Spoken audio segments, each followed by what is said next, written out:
A entrevista de Dias Toffoli à Jovem Pan não deixou dúvidas. O presidente do STF nada mais tem para embasar seu inquérito sigiloso e sem objeto definido do que um artigo do regimento interno da Corte que só se aplicaria a casos de crimes cometidos dentro do espaço físico do Supremo, não a supostas fake news, ofensas e ameaças gravíssimas, inclusive na Deep Web, contra as quais genericamente Toffoli o aplica.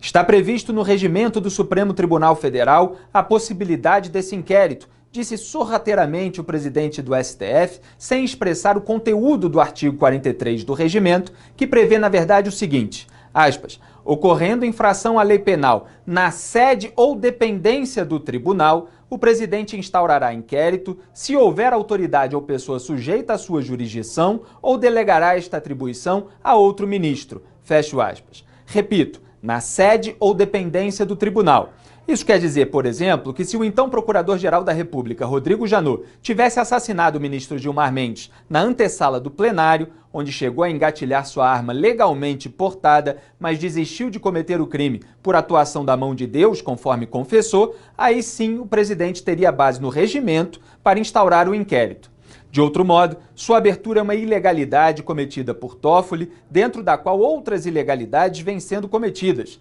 desde a censura à revista Cruzoé até a ação de busca e apreensão em endereços de Janot em Brasília, determinada pelo ministro Alexandre de Moraes, a quem foi designada sem sorteio a relatoria do inquérito, após pedido de Gilmar Mendes por providências contra o ex-PGR. Não vejo vinculação entre o objetivo do inquérito e as medidas agora adotadas e não detenho mais prerrogativa de foro para ser investigado pelo STF, disse Janot, alegando ainda que o fato narrado por ele não constitui crime, muito menos notícia fraudulenta. O artigo 43 condiciona claramente a abertura do inquérito pelo presidente do Supremo ao envolvimento, em infração à lei penal cometida dentro do tribunal, de autoridade ou pessoa sujeita à sua jurisdição. Como o ex-procurador-geral não tem mais foro privilegiado e quando tinha, por mais inaceitáveis que tenham sido a intenção ora confessada e a confissão mesma, não cometeu o crime de assassinato e nem sequer incorreu na tentativa de cometê-lo, a decisão de Moraes é manifestamente ilegal. Se Moraes justificar a aplicação do regimento considerando Gilmar e não Janot a autoridade sujeita à jurisdição do STF envolvida na infração à lei penal, também seria uma interpretação forçada,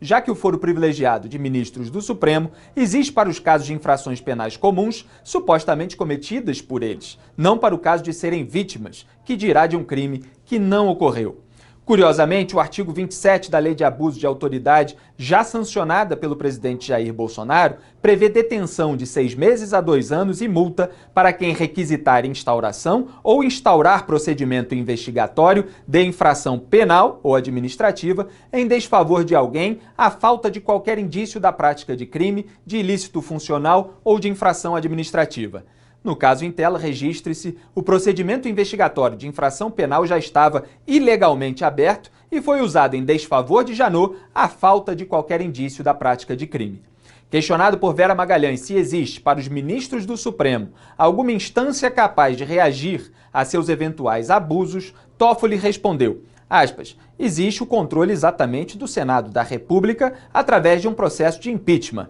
mas aí tem que haver um fato determinado, tem que ter uma razão. Entrar com um processo de impeachment porque não gostou de uma decisão jurisdicional, isso não é cabível. Fecho aspas. Toffoli tenta fazer parecer que o pedido de impeachment, apresentado pela deputada estadual Janaína Pascoal do PSL de São Paulo e pelos procuradores do grupo MP Pró Sociedade, assim como o requerimento para a criação da CPI da Lava Toga, apresentado pelos senadores do movimento Muda Senado, foram baseados em mero desgosto, não em manifesta ilegalidade cometida por ele, cuja esposa ainda era alvo de apuração da Receita Federal, suspensa por outra decisão de Moraes dentro do mesmo inquérito. A escalada autoritária do Supremo, como qualquer outra, faz-se acompanhar da escalada do cinismo de ministros como Toffoli e Moraes, contra os quais o Senado só se cala por complacência de seu presidente, Davi Alcolumbre, e de senadores investigados, como Flávio Bolsonaro, os petistas e suas linhas auxiliares, além das militâncias à direita e à esquerda que os protegem, evitando o risco de retaliação de Toffoli. Cumplicidade e covardia, tradicionalmente, custam muito caro ao Brasil. Eu sou Felipe Moura Brasil, diretor de jornalismo da Jovem Pan.